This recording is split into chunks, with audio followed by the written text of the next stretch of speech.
part two. So this part two is just because since I've known Rob, he was never fond of wanting to do IVF. And he did not like the idea of it at all. Well, I mean, my cousin Jennifer, she got IVF. She was married to, I haven't even talked to her in a long time. But you never met her. But she had IVF, and she told me how, like, it was unsuccessful, and her husband at the time left her because they couldn't have a baby, right? So that's so sad. Yeah. Why did he leave her? That's so mean of him. It's really sad. He should have loved her, even if she didn't have a... That's mean. I don't like that guy. Who is he? Yeah, I want to meet him. I only met the guy one time. I want to tell him off. I don't even know your cousin, but that's messed up. You don't just leave a woman because you're supposed to love her through thick and thin. Well, I of course, but obviously he'll feel the same way. But I've lost touch with my cousin, but that's a whole other story. But the point is, that's my only experience with IVF is that, and also just the idea that really infertile couples have to have IVF, and usually it's either the woman or the man, and if the man, it's almost like emasculating. That's how I feel. He had a lot of it. I'm just going to say this. He had a lot of issues because we used to talk about this a lot. Like we did. We used to say, "Oh, look, it's a cat." We used to talk about this a lot. The IVF and we used to have the discussion of, well, what if we want to do IVF or what if we wait? And he was never ever a fan of it. So when this happened, I couldn't understand why you wanted it. Like, no, I didn't want it before. I never wanted it. You asked me about it before, though. Oh, no, I asked you about it before because, when you're married, you start talking about, like, when you want to get pregnant, when you want to have a kid. And I was always like, well, we wait. Because we were trying to wait until we had enough security to, like, be able to have a kid and be responsible. Yeah. And I would say to him, because we weren't secure at that point, we didn't have stability, I would say, well, what if I can't get pregnant? If we do IVF, would you be okay with that? Like, I was just trying to explore, like, all options. And he really was not okay with it. And I think it's, like, also you couldn't understand the reasons behind it. I just always had a bad, I guess you could say, negative connotation associated with IVF, because from a guy's point of view, like, why should you need IVF? Like, unless you're an infertile male. I have swimming sperm. I did the test. I tested my sperm before we got pregnant the first time. We tested it and they under a microscope. Let's just say our own microscope. We were testing it under a microscope, and everything seemed okay, but like, I don't know. But apparently, the thing is, what could have caused this is two things. It could have been two sperms entering the egg at the same exact time, which they statistically say 92% of the times what causes a triploid is two sperm, right? They call it dispermy. And then there's 8% chance that it could have been a diploid sperm, meaning it has two sets of chromosomes in the head of the sperm and joining with the one egg. So, I mean, it could have been just a random fluke thing, but it also could have been one of my sperms having a problem, which it shouldn't have two sets of chromosomes, but it did. So I'm going forward with the idea that let's assume it was a problem with my sperm. It might not have been, but let's assume it was. That way it covers all the bases, right? Yeah, but see, that's my whole thing with it was, and this is how the IVF discussion came up. The way that came up was that after I went through this, it was literally right after, the first day we got home from the surgery, the first thing I thought was, how am I ever going to be able to get pregnant naturally again? Because getting pregnant is hard in itself. Before, you're used to doing like the waiting for the positive pregnancy test, which is what led us to led him to be paranoid to want to look at a sperm under a microscope, saying, let me just check and make sure I have sperm, because you get negative test after negative test. And finally, when you get pregnant, you finally retrieve the trophy and you expect everything to be okay. So like after this happened, I didn't know how I'd be able to get through 5 months without having major anxiety. Like, what if something's wrong? What if this is wrong? And I didn't want to live like that. And also, I didn't want this to happen again. It was way too emotionally traumatic. And I said to him, I just feel like I would feel emotionally more safe doing IVF so we could PGT test everything just so that it doesn't happen again. Because I can't mentally deal with it again. After you go through it once, it's traumatizing. And that's why you were okay with it too, because you realized, how am I going to feel okay? Right. I mean, here's the thing. Like, you're telling me that your stress levels would be through the roof if we were to have a natural again, which Yeah. we would. I don't have no problem. I think we would be fine. We'd be able to get pregnant again. If it would take time, But- like the first one, but we'd probably. get Yeah, but pregnant we'd again. be fine. But the thing is, if you were stressed the entire time, waiting until the first NPT or blood test or even the body scan, that's not good for the babies. That's not good for you. Yeah. And it's so when she told me that, like, she would rather not feel that stress and be able to like test the embryo beforehand, which is one of the benefits of IVF. I said, all right, I can understand that. I get that. And also, the thing is that I don't want to have to be put in a like if we did IVF, I know there's still gonna be complications. Like we could still have a baby that has stuff come up on the anatomy scan, but it would be stuff that could be fixable and that's compatible with life, not some major. We want to eliminate any chromosomal abnormalities. Yeah. We want to make sure that we're starting off with a healthy embryo. I guess that the best benefit of IVF. And the way I looked at it is, even if it's not successful, because I know that a lot of people do it and it's very hard and it's taxing mentally and physically, even if it's not successful, I think it will give me a good buffer zone, like where I feel like I took control and tried something else and then to try naturally again. I feel like it's just to try naturally again right away after something like this would be way too stress-inducing. And I get that. And the other reason that you're saying is because you said if you were able to do an egg harvest and you had, after everything was said and done, you have like 5 good embryos. Cross the fingers. After the testing was done. Yeah. Then we wouldn't have to worry about like time. Whereas, like, if you were to have a baby now and then, like, worry about, oh, can I get pregnant? You're 36 now. Yeah. Would you be able to have a healthy pregnancy at 38 or 39, and then you're close to 40, and people say, oh, you're getting too old. So, like, we would already have healthy embryos. All you'd have to do is put them in. Yeah, that was another reason why I feel, because my one thing that I talked to him about too before any of this came up was that my biggest anxiety about pregnancy and having a baby was I was worried about, well, what if we have a baby? And I used to say to you, let's just be okay with one. I wanted to make sure he'd be okay with one, just in case it wouldn't be more than one. Because even me being pregnant now, when I was pregnant at 36, I wouldn't have given birth until right before I turned 37. Mm-hmm. So then you add in the time there, you have to wait, you have a newborn. By the time you're trying to get pregnant again, you're 38. Now at this point, by the time I get pregnant, I'll probably be 37. I'll probably be giving birth right before I turn 38. And then you're pushing it back to 39.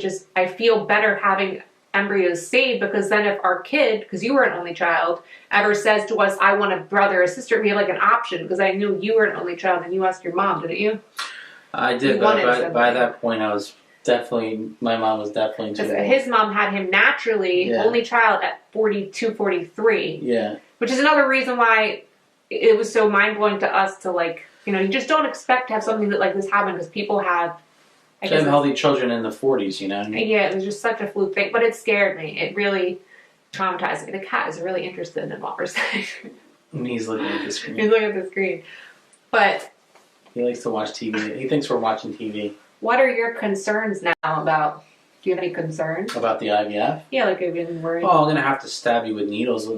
I don't like having to stab you, but I mean, I'm willing to do it if it has a good purpose for it, and other than that, I mean, I just don't like having to wait, and like the waiting is the worst, like, because if we have to do the egg harvest, then we have to see how many fertilized, how many are mature, how many are good embryos, and they have to do testing. We have to wait like a couple weeks to a month. So there's like a lot of waiting involved, and a lot of like crossed fingers, and that's the same with trying to conceive naturally, though. Like, see, you don't get it from the female perspective, because, I feel like when women are trying to conceive with their husbands, I feel like the men have this, like, easier viewpoint, where you just know that when I come and say, it's time to make a baby, it's time to make a baby, and you're like, okay. They don't understand that women because she's testing her temperature every day, ovulation, and then it's all that, like, prep, and then afterwards, it's thinking, am I pregnant, and then all of a sudden, the 2-week wait, you get your period, it's like a stab in the gut. So for me, IVF's like a mental break from that, because taking me with needle, I get that, like, what can happen is you can do the needles and the egg heart trying to get your eggs to grow, and you might end up getting your cycle canceled because of something, or you might end up not getting any embryos. But it's still, to me, it's like a new experience. So it's something that, you know, if it drives me nuts, to go back to doing regular, you know? Right, yeah. And it's really not that much time. It's like, it's a cycle. Like you're doing your Yeah, I eggs guess in a you're right. cycle and then you wait a month. I just feel like it's a good experience. And the beauty is where we live, it's covered under insurance. Otherwise, It's we state couldn't do it. mandated. So if we were living in California, for example, we wouldn't be able to afford it because It's too expensive. Then way we would too just have to, you know. And we'd have to just do it the natural way and just keep faith and pray to God and make sure everything is okay. Yeah.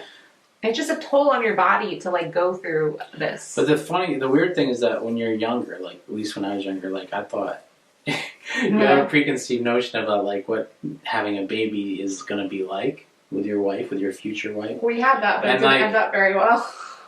No, I know, but I'm just saying. I think like it's like the process like is mechanical. It's like robotic. It's like takes the sexiness out of it in some ways. Oh yeah, but But you don't realize it when you're younger. It's like that's how it has to be because of like ovulation happens. oh yeah, you mean In other words, it's like it can't be spontaneous. It has to be like, all right, like we're on a clock. You know, we're like trying to beat the clock. Well, the thing It's is, just- if you have kids younger, it can be more spontaneous. But when you're trying to plan for kids, it's not the spontaneous. It's more of like you're planning for kids.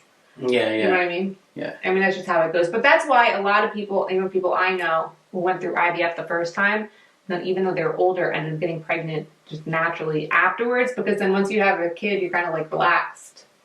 At least the people I know. Even my doctor and his wife did IVF, and because she was so stressed about they're trying to have their first kid, and she was only like 34, I think. But she couldn't get pregnant. They did IVF, and then literally right after she gave birth, she just spontaneously got pregnant.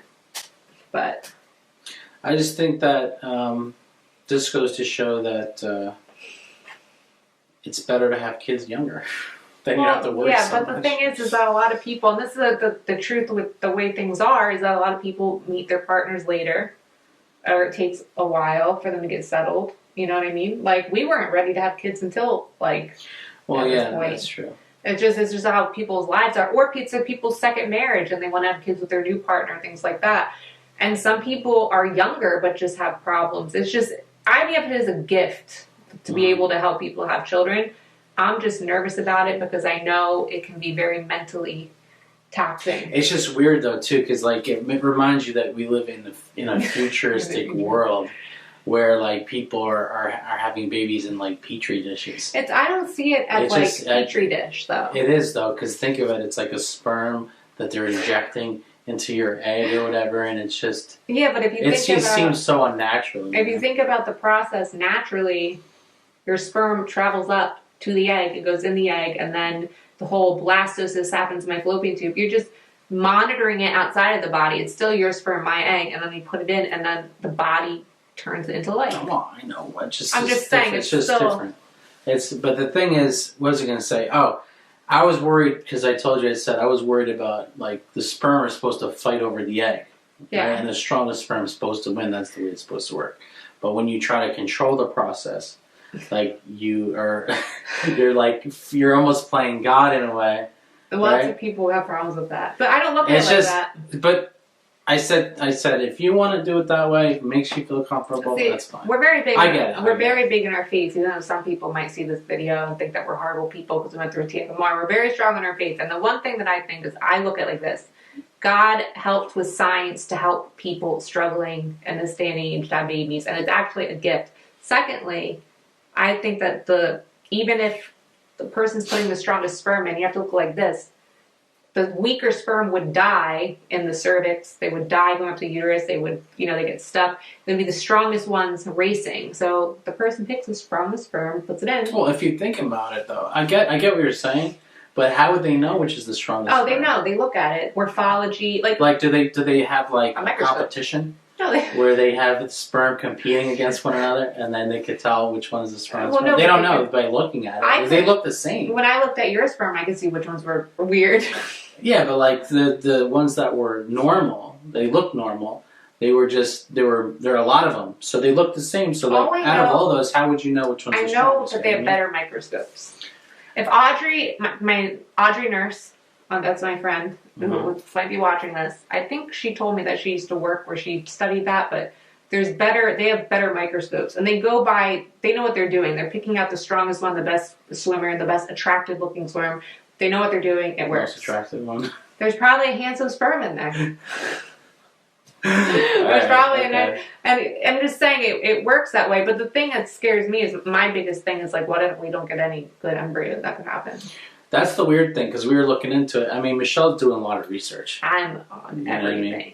And she's basically telling me that there are a lot of people, when the egg retrieval happens, they'll get maybe, let's say, 15, 20, 25 eggs, right? Yeah. And then out of those, the mature eggs will be like, let's say, if it's 20, let's say it's 15 or mature, or if you're lucky, right, 10 or 15. It's like all such a variable. And then out of those, you have to wait to see which ones get fertilized, and then after those, you have to see which ones develop into a blastocyst, and then which ones are healthy embryos. Yep. Then you do the test to verify if it's a healthy embryo, right? Yeah. And that whole process, like, you could end up with only 2 or none or 0 healthy embryos. So that was kind of discouraging for me. Everyone's thing is different, you know. But that's what I'm saying. You have to have faith. Even though this is a scientific approach to the future, you have to have faith and think, you know, what God's will be done. So if it doesn't work this way, then we'll go back to naturally. Whatever the experience, if look at it as God chucking our path along. Plus, I've been taking all my supplements for a while. You just started. I'm gonna make sure my sperm are him. Strong little bodybuilder sperm. Yep. So now every day I'm like, did you take your sperm medication? I'm taking ubiquinol. Finally. 400 milligrams, which is a lot. You upped it. I'm taking 400. Yeah. You listened. And I'm taking folic acid, but I'm a big supplement guy, so I take supplements. He finally. Those are my thoughts on the IVF. He used to be against it. I'm okay with it now, as long as it makes her feel comfortable. Well, no, but I think you can't deny that this was traumatic for you too. It's traumatic for the men just as much as it's traumatic for the females. It is. No, I don't say that. Well, no, I wouldn't say as traumatic. Emotionally. It is traumatic, but not as traumatic. I'm saying like the men because feel you like have to deal with a lot of pain and all that stuff. But I mean, like emotionally, it's a loss to you too. And I think that after something like this happened and you saw what I went through, you don't want me to go through that again, and you want to have ease and stress free, and it just opened up your eyes to it, you know. I think. Yeah. But that was our little thing where he now agrees with IVF. We're gonna try it. Yep. Why does the cat look so upset? Are you upset by us? Look at his face. So you ask, I would say anyone listening to this, or you got this far in the video, let us know what you think. I mean, what's your opinion on the whole IVF thing? And I'm curious if more husbands had issues with IVF. I know all women don't. Women get it, and a lot of women don't have. But I feel like I wonder if a lot of men at first have like issues with it, or feel skeptical. They probably do. But this experience opened up your eyes a lot. The other thing I didn't like, I forgot to mention one more thing. The other thing I didn't like about the IVF is that, like, shooting you up with all these synthetic hormones. Like I said to you, I don't know if that's healthy. I don't know if that's safe, really. I mean, you're trusting them to say, but people will say, they'll tell you, oh yeah, it's perfectly safe. Like they said the same thing about a lot of things. Can you be a positive Nancy instead of a negative Nancy? I don't need to be worried about anything else right now. So I'm just saying, we're trusting these people. He worries about the synthetic part. I worry about your health, and that's the thing is that the way I look at it is, if my body can go through this much trauma with like a TFMR and the pregnancy hormones, and then the not pregnant, and then everything trying to rejuvenate, a woman's body is very much can go back and snap back and things like that. They're just manipulating. Hopefully, I mean, I would want to do a natural cycle, like a natural. Egg transfer if possible, but you have to take it as a blessing. It's a blessing that's helping us do something, and just trust it and don't be so worried.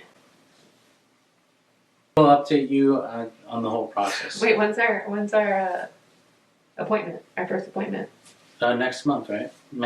March something. March 4th is our first consult, so we'll update with that, and then I have my. Please share your opinions too, because we'd love to know if people who are going through the same thing and what they think of it, what their experiences were.